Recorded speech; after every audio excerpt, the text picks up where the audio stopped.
Bueno verles. Qué bueno verles, familia, qué bueno estar juntos, tener este tiempo con el Señor a mitad de semana. Tomen su lugar, por favor. Vamos a abrir nuestra Biblia avanzando en Proverbios al capítulo 11 de Proverbios. Capítulo 11 de Proverbios.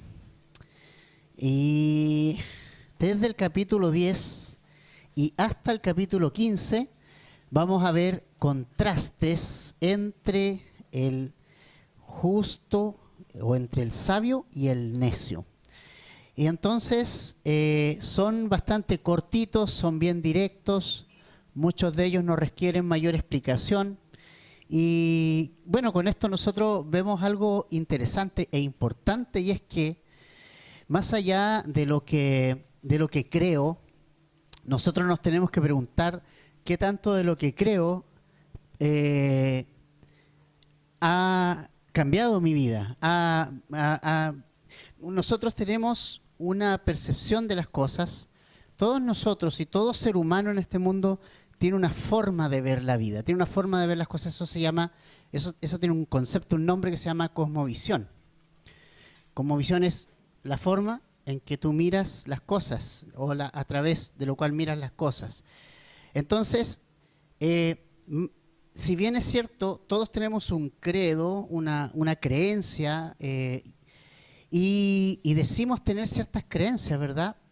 Por ejemplo, yo puedo decir, mira, yo tengo una vida sana o llevo una vida sana, pero comer chatarra todos los días, aunque mi percepción y mi creencia es que lo mejor que puedo hacer es tener una vida sana, no sedentaria, pero no corro, no salgo a trotar, no voy al gimnasio, nada de eso, sino que simplemente digo, oye, qué buena la vida sana, yo creo que es una buena vida la vida sana, ¿verdad?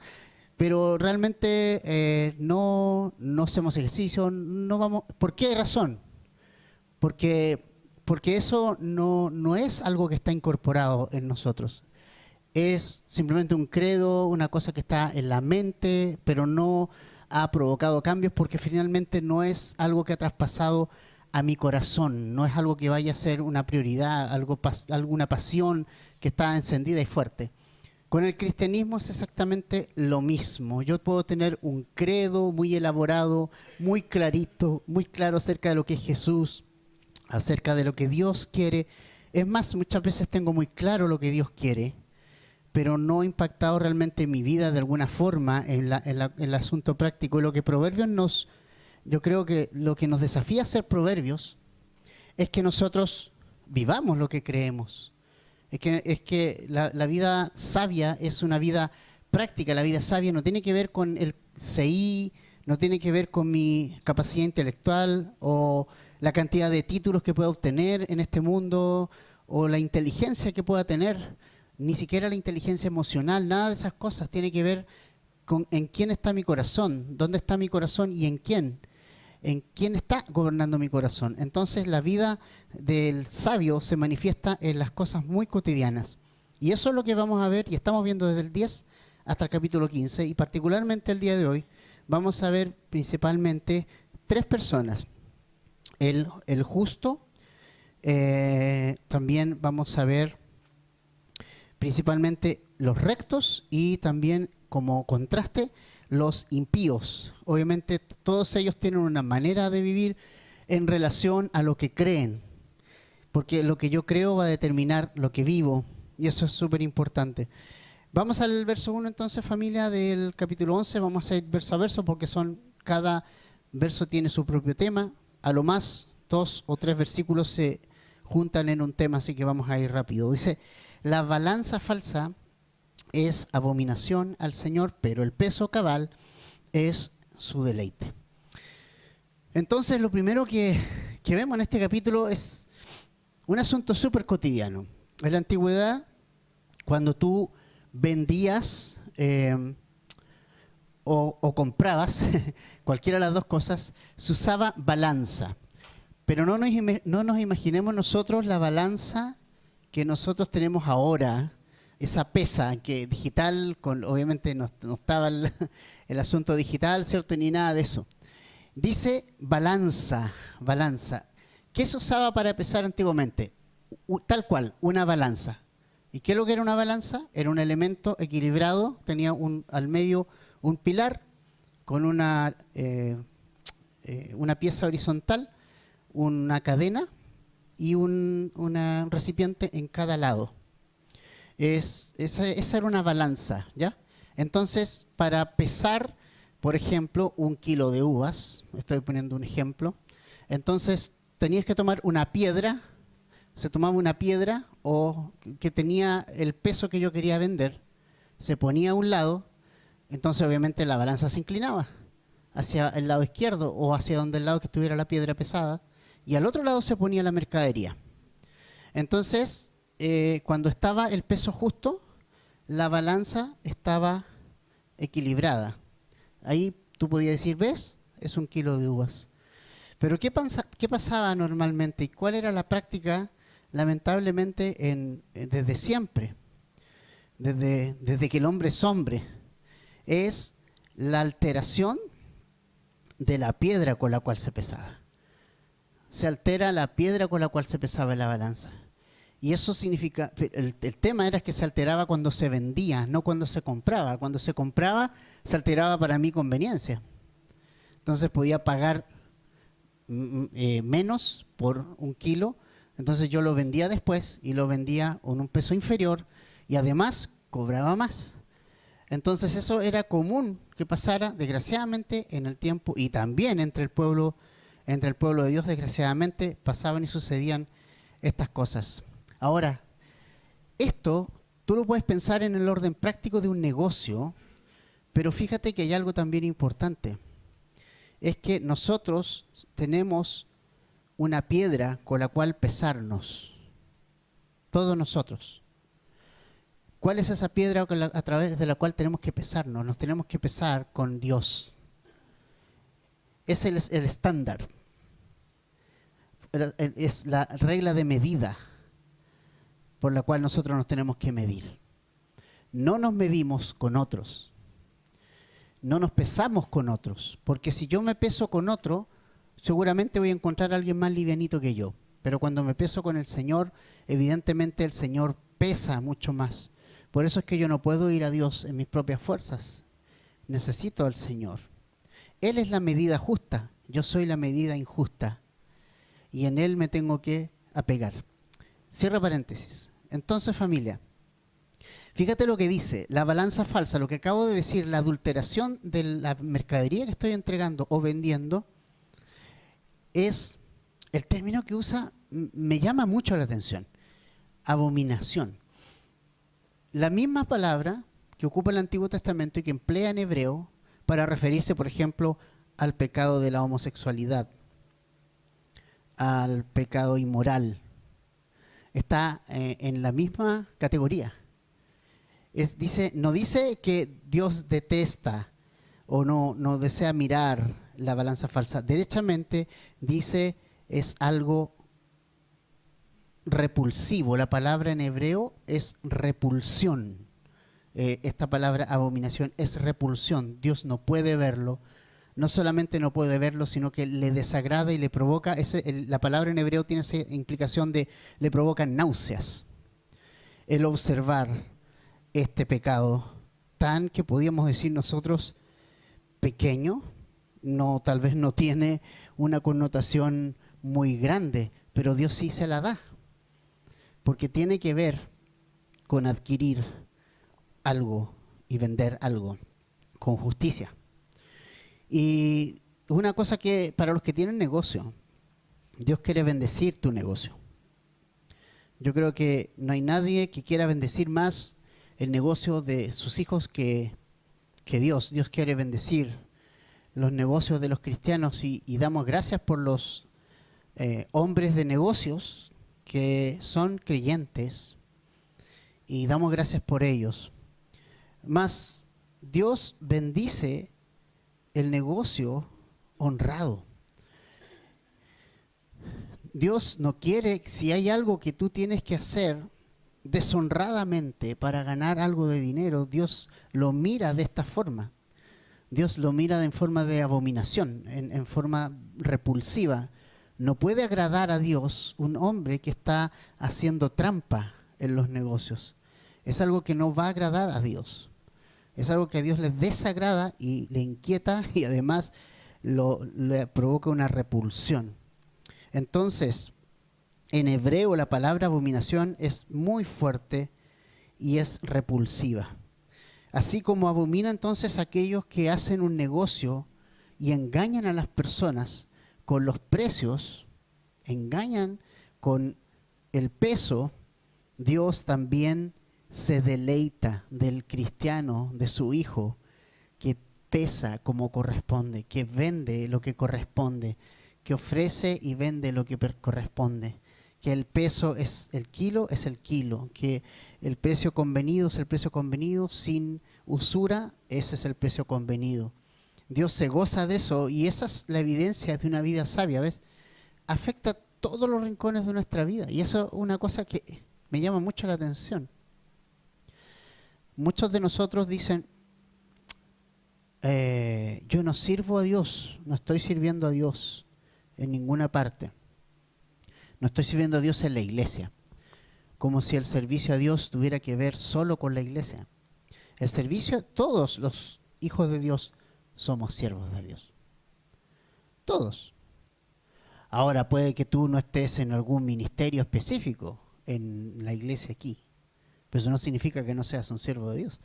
Tú eres un siervo de Dios. Eres un siervo de Dios en tu trabajo, eres un siervo de Dios en tu familia, eres un siervo de Dios en la calle, eres un siervo de Dios, porque eres un siervo de Dios por naturaleza, porque eres un hijo de Dios.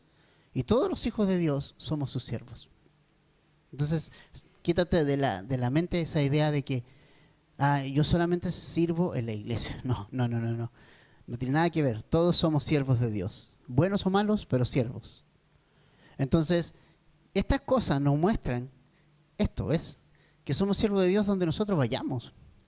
Y nosotros estamos. Y nosotros no podemos hacer nada para que otros sean justos, pero nosotros sí lo somos. A lo mejor no podemos cambiar a una persona que es injusta, que está a nuestro lado y hace cosas injustas. No podemos cambiar el mundo, eso lo tenemos que sacar de la cabeza. ¿Cierto? Dios no quiere que cambies el mundo, la injusticia social y esas cosas. Pero Dios te quiere cambiar a ti. Dios quiere cambiar tu vida, tu corazón, tu percepción, tu cosmovisión, tu forma de ver la vida. Y a través de tu cambio y tu transformación se va a transformar en la mejor predicación para que otros lleguen a Jesucristo, porque Jesucristo es lo que este mundo realmente necesita. Entonces es muy importante esto, que estas cosas tan, podemos decir, triviales, cosas de la rutina, son las que marcan la diferencia. ¿Por qué llegó el posmodernismo a donde llegó? Porque el cristiano no entiende que no se trata de encerrarse en la iglesia. No lo ha entendido nunca. Claro que nos encerramos un rato para compartir, para animarnos, para orar, para aprender de la palabra, pero ¿dónde está el campo donde voy a mostrar lo que yo sé y aprendo? Es en tu casa, tu primera familia, tu familia, tu primer ministerio. Siempre me acuerdo de Larry, lo primero que decía el gringo, el primero que llegó a Temuco, lo vamos a tener en diciembre aquí, Dios mediante. Él me decía, nunca había escuchado algo así, me decía, el Señor primero, decía, familia segundo lugar y tercer el ministerio. Me decía, no, y yo toda la vida había escuchado al revés. Y él fue la primera persona que me dijo, no, la familia está primero. ¿En qué sentido? No en el sentido que a lo mejor no vas a ir a ningún retiro, no vas a dejar nunca solo a tu hijo o tu familia porque el Señor te está llamando a hacer algo. No, no es ese sentido. El sentido es darle prioridad. ¿Ves? El espacio prioritario. Entonces, ¿qué pasa? Que nos encerramos y no llevamos a Cristo a donde lo debíamos llevar. ¿Ves? Que es a todos los espacios donde nosotros vamos. Por eso el posmodernismo agarró la onda y todas estas ideologías agarraron la onda y están metidos en todos lados porque nosotros, ¿qué nos quedamos haciendo? Nos encerramos en la iglesia. Y eso está bien, pero no hicimos la segunda parte. ¿Para qué nos encerramos en la iglesia? ¿Para qué? Para ser testigos. ¿Y dónde ser testigos? Fuera, lejos. Negocios y negocios justos. Se alegra en eso. Y una cosa importante, no es abominación vender. No es abominación tener negocios. ¿Te fijas que no ese es el problema? No es abominación el comercio. Es como que hay gente que le desarrolla una aversión hacia esas personas, hacia los empresarios, hacia los que dan trabajo. No tienes por qué tener aversión hacia ellos. Son cosas tremendamente necesarias. Pero sí, el cristiano debe marcar una diferencia en ese ámbito. Entonces, abominación es cuando engañamos a Dios, somos deshonestos. Y uno puede pensar el negocio, pero hay hartas cosas más. La deshonestidad a Dios le causa abominación. El no ser honestos con Él. La honestidad es lo que el Señor se deleita, es la honestidad. Cuando nosotros vamos al Señor y le abrimos nuestro corazón en humildad y le contamos y abrimos nuestro ser y le confesamos nuestros pecados, Él es fiel y justo para perdonarnos y Él se deleita en eso. Él se deleita en que tú y yo vayamos en honestidad y abierto nuestro corazón y nos presentemos delante de Dios y digamos, hoy pequé, hoy hice esto, hoy no debí haber hecho esto, hoy pensé mal, Señor, perdóname, y se deleita en la honestidad. Dios se mueve en la honestidad. Dios abomina la deshonestidad. Para Él es aversivo, para Él es repulsivo, le causa náuseas la deshonestidad. Entonces, la pregunta no es qué tan honesto o deshonesto es el otro, la pregunta es qué tan honesto y deshonesto soy yo.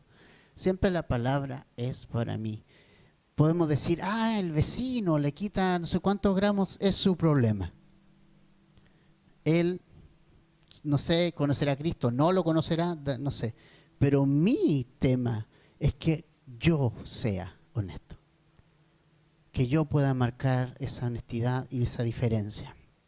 Entonces, muy importante, Dios abomina lo deshonesto y se deleita en lo honesto, en lo sincero. Dios se goza en eso. Verso 2, cuando viene la soberbia, viene también la deshonra, pero la sabiduría está con los humildes. Mire qué interesante. Cuando viene la soberbia. Esto es algo que ya hemos visto mucho en Proverbios y nos advierte mucho, pero el sabio, su mayor cualidad es la humildad. Normalmente cuando el mundo presenta a sus sabios, me refiero a este sistema del mundo, no hay humildad muchas veces, ¿no? Normalmente se presenta de una manera bastante pomposa y desde una posición de poder, ¿no? Realmente el sabio en Dios, y eso es lo que estamos viendo en este libro, se para desde la humildad, se para desde reconocer que tiene un Dios que está sobre él. Nos paramos desde reconocer que Dios es creador y está sobre mi vida. Entonces yo automáticamente quedo relegado, pierdo ante Dios, siempre. En el sentido, siempre Él es Dios. Y siempre gana. Nunca va a perder. Entonces yo tengo que perder. Y perder para ganar en Él. Entonces, cuando llega la soberbia es una evidencia de que realmente mi vida no está siendo gobernada por el Señor. Una vida gobernada por el Señor no es soberbia.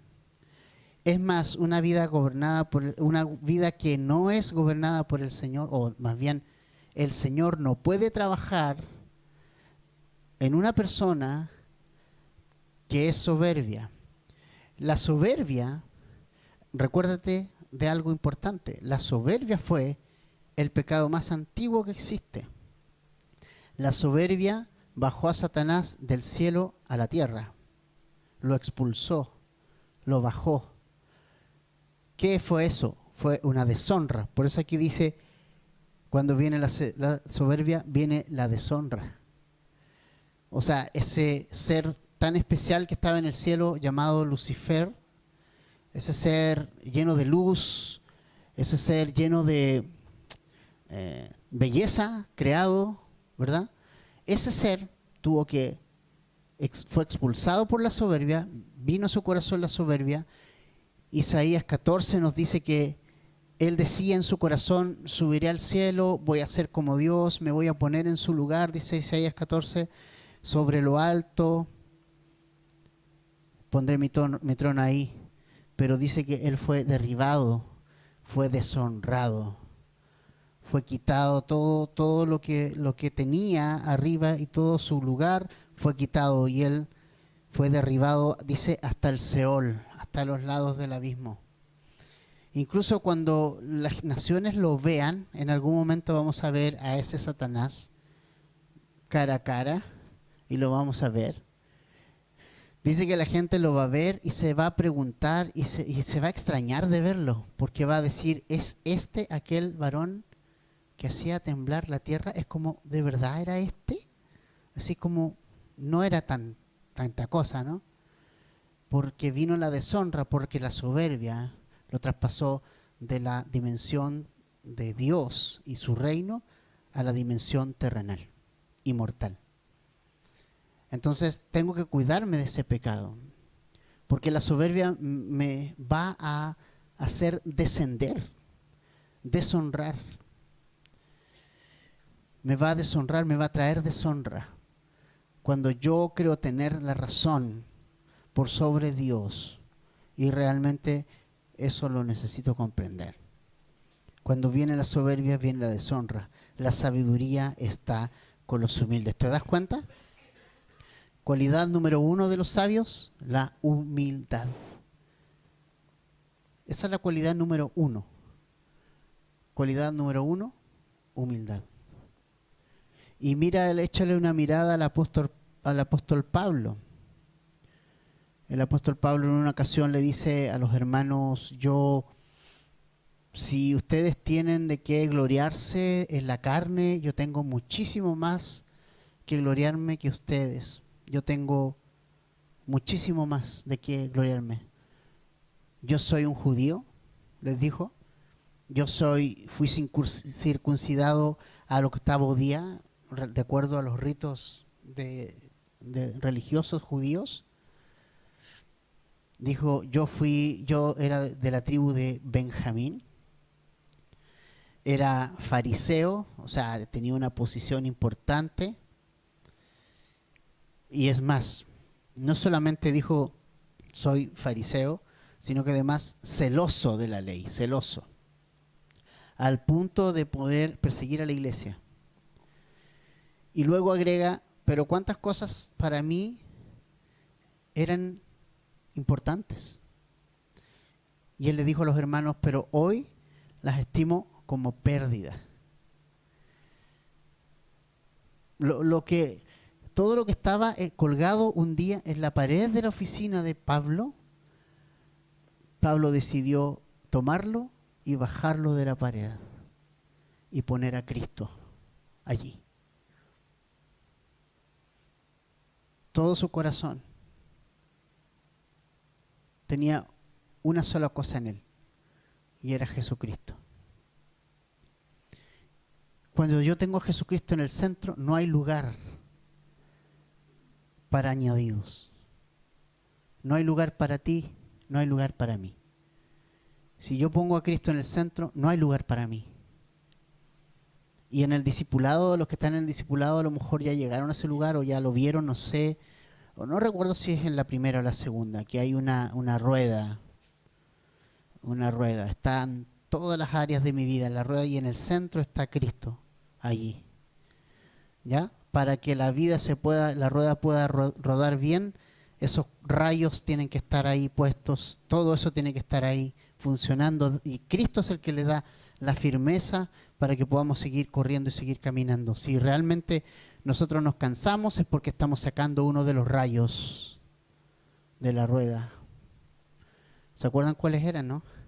La palabra, la oración, ¿qué más era? El congregarse, creo, y la comunión, ¿sí? Algo así. Entonces, si yo le saco eso y le saco a Cristo del centro, es un desastre. Si yo me pongo en el medio, es un desastre mi rueda. Pero Cristo en el medio es lo que sostiene. Entonces, para que Cristo esté en el medio, yo tengo que botar mis logros personales de alguna forma. No es que voy a andar diciendo a todo el mundo, pobrecito yo. No es eso, no es tampoco el extremo de decir no valgo nada, soy una basura. No es eso, porque tú vales para Dios, o sea, Él pagó por ti. O sea, el valor que tienes tú para Dios es incalculable. De tal manera amó Dios tu vida. O sea, cómo Dios fue capaz, si tú hubieras sido el único que hubiera nacido en este mundo, Jesucristo igualmente hubiera venido a morir por ti, aunque Él fueras el único habitante de la tierra. Y de esa manera te ama el Señor y te anhela y te desea y para Él eres tan valioso. Y te ama demasiado y realmente le importas. No es para andarse arrastrando, diciendo, pobrecito yo, o golpeándome en el pecho, pero necesito entender cuál es mi posición. Y mi posición no es la de Cristo. Necesito poner a Cristo. No soy más importante que Él. No, por eso la soberbia no tiene lugar en el sabio, no tiene lugar porque el sabio, el principio de la sabiduría es el temor de Dios. Por eso no hay lugar. No hay lugar a la soberbia en el sabio porque sabe que teme a Dios y al temer a Dios, obviamente, entiende cuál es la posición de Dios y cuál es mi propia posición en esto, que aunque Dios me ama y soy especial para Él y todos lo somos y no hay ningún favorito en el reino de Dios, y eso también es importante que lo sepas, no hay ningún favorito, no hay primeros lugares reservados ni segundos lugares reservados, no hay sillones frente al altar para que se sienten especiales, no pasa nada con eso. Todos somos especiales para el Señor, todos somos amados por Él, pero sí entendemos que no tenemos el lugar que Cristo tiene y debemos dárselo. Y cuando se lo damos, realmente funciona. A veces decimos que se lo damos, pero nuestro orgullo está ahí todavía. ¿Y cómo lo sabemos cuando nuestro orgullo está ahí? Cuando nos hieren a veces con algo que nosotros pensamos en lo que somos buenos. ¿Verdad que sí? Y eso es la lección que tuvo que aprender Pedro también. ¿Se acuerdan? Pedro dijo, venía de toda la noche a estar pescando. ¿Y cuánto había pescado? Nada, cero. Bueno, inevitablemente miro a Pablo cuando en esta historia de la pesca. Perdona, Pablito.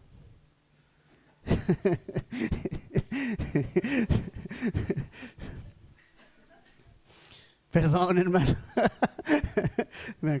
Pero, bueno, pero hay esperanza porque Pedro tampoco pescó nada.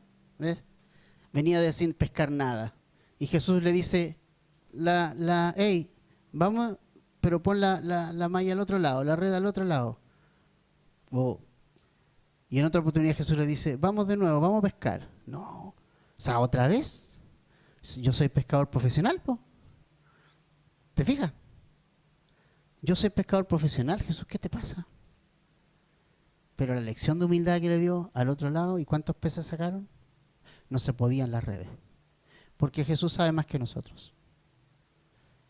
Tú puedes ser muy bueno en muchas cosas, pero aún en lo bueno que eres, Dios sabe más que tú. Y necesito reconocer eso. Dios sabe más que yo. Duele. El ego queda así como retorcido. Incluso cuando a veces puede ser que me esforcé mucho por algo, ¿no? Lo estoy haciendo bien, Señor. Y viene el Señor y no. ¿Por qué? Porque me recuerda que Él es. y él debe seguir siendo. Yo no. Es complicado, pero es la evidencia de la sabiduría.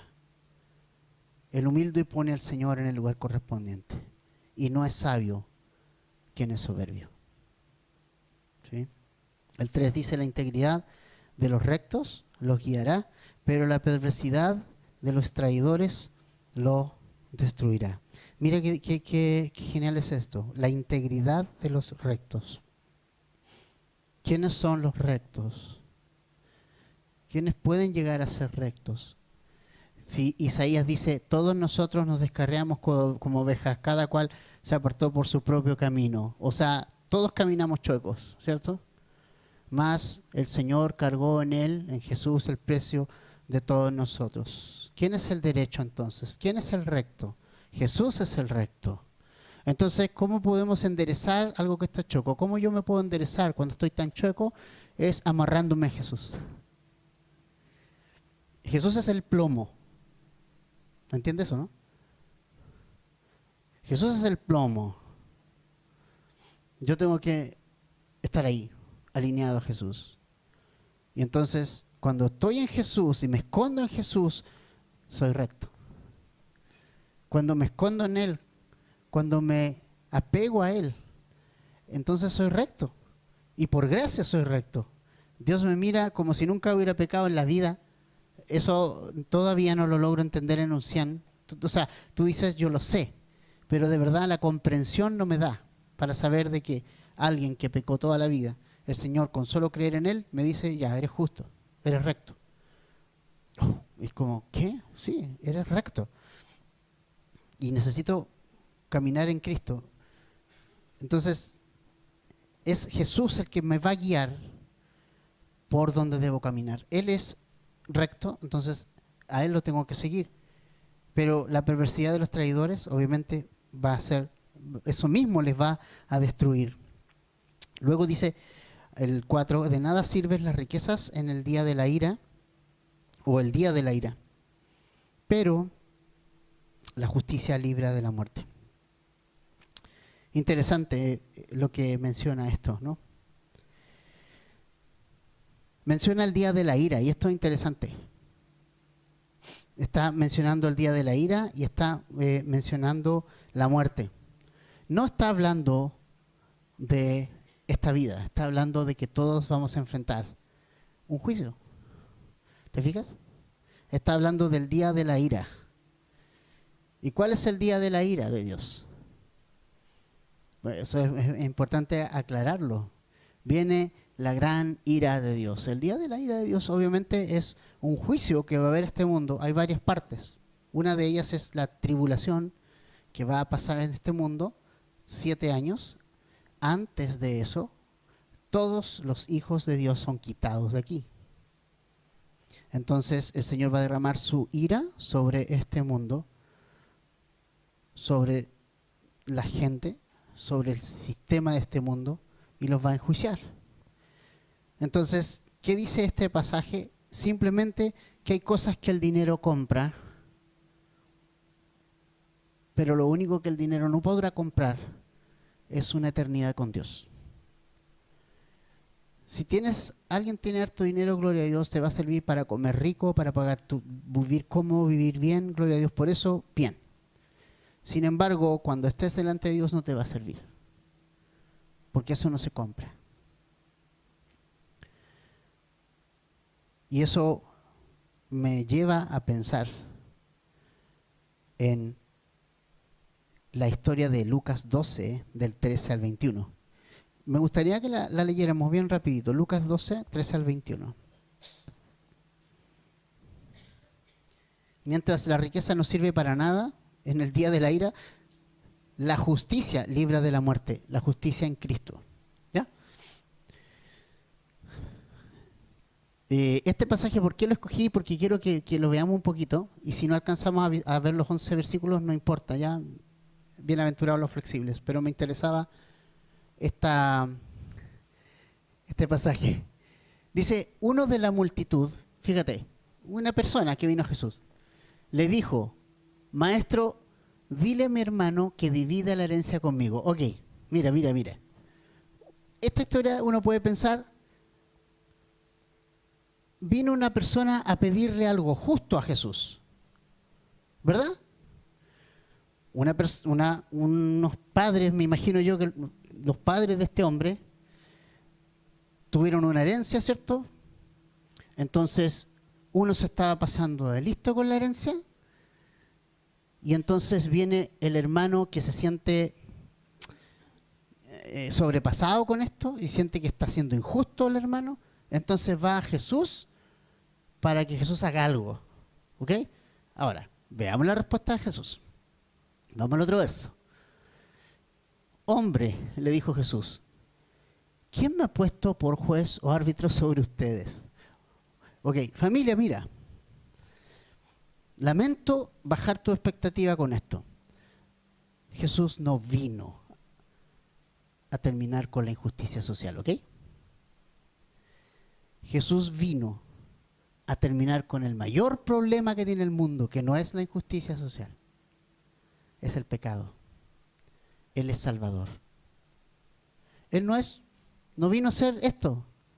¿Te imaginas? Él hubiera venido a hacer esto, se le terminan las horas. O sea, toda la gente andaría tras él para estos problemas. Uno puede decir, entonces no le interesan estos problemas. No es que no le interesen, hay un problema mayor. Mira lo que dice después. También le dijo, estén atentos y cuídense de toda forma de avaricia. O sea, a este hombre le dijo, más que decirle, ¿sabes qué? Qué injusto, hombre. Voy a hablar con tu hermano. Le dice, hey, compadre, yo veo en tu corazón que hay un problema. Más que justicia, tú quieres dinero. Entonces, porque aun cuando alguien tenga abundancia, su vida no consiste en sus bienes. Es decir, Jesús, ¿dónde lo está llevando? Lo está llevando al plano espiritual, lo está llevando a lo trascendente, a lo importante, a lo que vale, a lo que finalmente... Y eso es el problema de nosotros, que nosotros pensamos en este mundo y estamos aquí, y eso afecta tu cosmovisión y eso afecta tu forma de vivir. Porque piensas que todo se trata de lo que está aquí y nosotros vivimos para la otra vida. Para allá tenemos que pensar allá, siempre nuestra mente allá. Poner la mira en las cosas de arriba. También le dijo, ya, vamos a seguir, el otro verso. Entonces les contó una parábola, la tierra de cierto hombre rico había producido mucho. Y él pensaba dentro de sí, ¿qué haré? Ya que no tengo dónde almacenar mis cosechas. O sea, le fue espectacular, ¿verdad? Le fue súper bien. Entonces dijo, esto haré, derribaré mis graneros. O sea, tenía ya su granero, dice, no tengo dónde guardar, así que mejor los voy a echar abajo. Y edificaré otros más grandes y allí almacenaré todo mi grano y mis bienes. O sea, voy a hacer unas bodegas gigantes para almacenar todo. Y diré a mi alma, fíjate, alma, tiene muchos bienes depositados para muchos años, descansa, come, bebe y diviértete. Es decir, para esto trabajé, me lo merezco. Filosofía de vida humanista. Pero Dios dijo, ¿cuál es la apreciación de Jesús en esto? Necio, eres un necio, no sabio, necio. Esta misma noche te reclaman el alma, es decir, hoy día, amigo, usted muere. Y ahora, ¿para quién será lo que has provisto? Vamos al otro. Así es el que acumula tesoro para sí y no es rico para con Dios. No es el problema la riqueza de este mundo, el problema es que no es rico para con Dios. Ese es el problema, ahí está el problema. No ser rico, sino ser rico para con Dios, ¿sí? ¿Qué más dice después? A sus discípulos Jesús les dijo, por eso les digo que no se preocupen por su vida, que comerán, ni por su cuerpo, que vestirán. Y vamos al otro, a ver si... Porque la vida es más que el alimento y el cuerpo es más que la ropa. O sea, fíjate. O sea, Dios dice que... Jesús dice, Jesús es Dios y nos muestra el corazón de Dios. Jesús nos dice que hay algo mejor y nos dice que priorice y me dice que mi alma vale más. ¿De qué le sirve al hombre ganarlo todo si a cambio de lo que está ganando pierde su alma, la pierde. Entonces, familia, eso es tan importante. Lo mismo para la historia de el rico y Lázaro.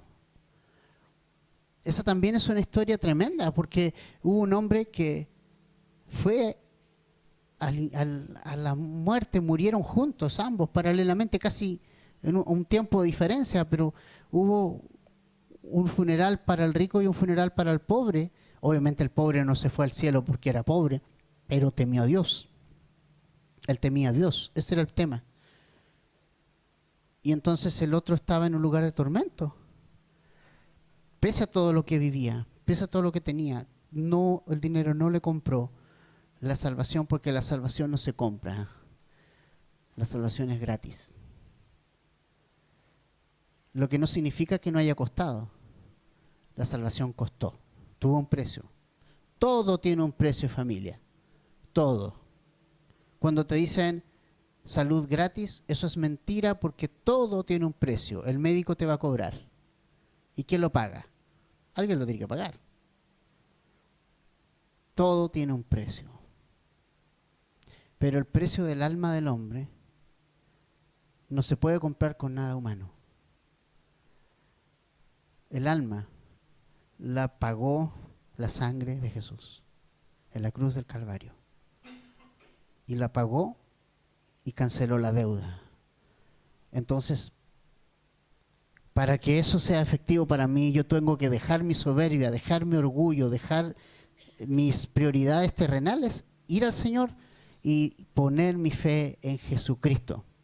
Y entonces ahí viene Jesucristo, me limpia de todo pecado y me hace un hijo de Dios. Me hace un hijo de Dios y con eso tengo un nuevo nacimiento, y entonces la vida eterna es una realidad para mí.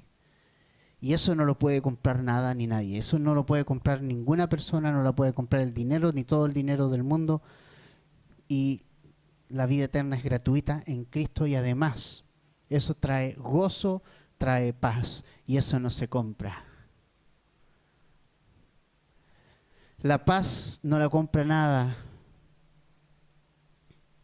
¿Cuánta gente con todo el dinero del mundo, con todas las comodidades del mundo, quisiera tener la paz que Pablo tenía antes de ser ejecutado en el circo romano? ¿Cuántos darían por tener esa paz? ¿Cuántos pagarían por tener esa paz? Pero esa paz no se compra, porque esa paz llega al estar en Cristo. Realmente nosotros podemos pensar, pero entonces, ¿cuál es el chiste de ser cristiano? Porque en el fondo parece ser que igual vamos a enfrentarnos a las mismas cosas que la gente que no es cristiana. Y te digo, sí, así es. Va a venir cáncer a nuestros cuerpos en algún momento, u otras enfermedades. Vamos a ser víctimas de robos, vamos a ser víctimas de incendios. Hace una semana atrás a una persona que conocimos fue asistente de Josué cuando Josué era más pequeño. En un incendio se le fueron 2 niños absolutamente calcinados y quedaron 2 casi muertos en un hospital en Santiago. Y ella, en su funeral, dijo: Dios me prestó a estos hijos y gracias a Dios por el tiempo que me los prestó. Obviamente, con tristeza, pero con paz. ¿Cuánta gente quisiera comprar esa paz? No la tiene. Porque la paz la da Jesús, que sobrepasa todo entendimiento. Esa es la diferencia de nosotros con el mundo, ¿sabes? Tal vez hay gente que tiene mucho más y lo puede resolver muchas cosas más con la facilidad que nosotros no tenemos. Tal vez puede resolver la falta de las deudas con simplemente hacer un cheque y pagar la deuda. Se le hace fácil. Pero te digo algo, sin Cristo no tienen nada y absolutamente nada de paz. en el Salmo 72 o 3. El Salmo de Asaf. Asaf dice que estuvo a punto de resbalar. A punto. Porque empezó a ver 73. Empezó a ver que la gente de alrededor parecía ser, eran pecadores, pero parecía que le iba súper bien. ¿Le ha pasado eso a ustedes a veces? A mí me pasa. Es como que digo, chuta, pero yo soy cristiano y miro para el lado, así como que pierdo el foco de Cristo y como que empiezo a tener esta cosa del corazón tan humano que uno es, ¿verdad? Y ahí muestra que uno todavía es imperfecto y empieza a mirar las cosas para el lado y empieza a ver que parece que todos están bien.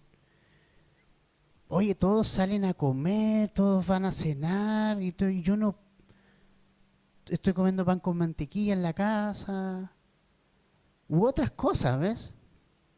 No sé, pareciera ser que nada le cuesta a nadie, pueden tomar un vuelo sin problema, o pueden hacer un montón de cosas, si tienen que hacerse exámenes van a la mejor clínica y se hacen los exámenes sin problema. O sea, uno tiende a ver esas cosas. Es mi carne. A Asaf le pasó lo mismo. Pero ¿qué pasó con él? Empezó, dice que era torpe. Se dio cuenta de que estaba siendo torpe y veía cómo los demás hacían esto y lo otro, esto. Dice, hasta que entrando en el templo, en la casa de Dios, o sea, hasta que volví a enfocarme, ¿se fija? Volví a enfocarme en el Señor. Entendí algo, dijo. ¿Y qué es lo que entendió? Que los impíos van al infierno y nadie los va a poder sacar de ahí. Entendí el fin de ellos. ¿Y sabes qué, familia? A veces uno repite frases que escucha y una de las frases que muchas veces escuchamos es: no tenemos muchas cosas, pero lo importante es tener vida y salud. Eso es lo más importante. No. No es lo más importante. No es lo más importante. Porque si tienes vida y salud, pero no tienes a Cristo, tampoco. La vida y la salud no es lo más importante. Lo importante es dónde te vas. Eso es lo importante. Eso sí es una tragedia. ¿Dónde te vas? ¿Cuál es tu lugar después de la muerte? Y eso sí que es triste. Así que ni siquiera tener vida y salud es lo importante. Lo importante es dónde está tu corazón. ¿Quién gobierna en tu corazón? ¿Qué significa Cristo para ti? ¿Cómo estás viviendo tu vida para Cristo? Eso es lo que importa. Cristo es lo que importa. Y deja que Él ordene tu vida, deja que Él ordene tus pasos, deja que Él ordene tu corazón, deja que Él gobierne tu vida. No seas soberbio, sométete a Dios. Si Él te ha permitido pasar una situación que no esperabas, deja que Dios déjalo a Él, que Él se mueva. Y Él se va a mover, y Él se va a mover bien, y todo va a obrar para bien, y son promesas que son para nosotros. Pero, por favor, familia, démosle al Señor el lugar que le corresponde. A cambio de que las riquezas no sirven de nada en el día de la ira, la justicia libra de la muerte, hermanos. ¿Qué justicia? La de Cristo. La de Cristo. El funeral nuestro, tu funeral y mi funeral va a tener una gran diferencia. El funeral de cualquier persona es un funeral sin esperanza. Mi funeral, el día de mi funeral, cuando me pongo en ese cajoncito, bueno, no, al momento de morir, se transforma en un viaje a los brazos de Cristo desde ese mismo momento. Se transforma en un viaje a Cristo. Nada me puede hacer la muerte. La muerte no nos toca, no nos llega, no tiene victoria sobre nosotros. Jesús venció la muerte, tú vas a vencer la muerte. Es una cosa que es maravillosa.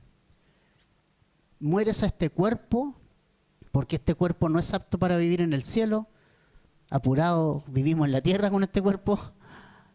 entonces Dios te va a dar un cuerpo nuevo, diferente, distinto, apto para vivir en el cielo. Entonces, familia, nosotros necesitamos de verdad enfocarnos en Jesús, en su justicia. Nuestros ojos tienen que estar puestos en Él. Y por favor, recuerda esto, Cristo te libró de la muerte. Y eso no lo compraste, fue gratis. Te lo regaló tu Padre en la persona de Cristo. Y eso es lo que este domingo, y te invito para este domingo, vamos a ver tan profundamente el precio que Cristo pagó. ¿Y qué pagó? Así que vamos a orar. Padre, gracias por este tiempo, por estos versículos.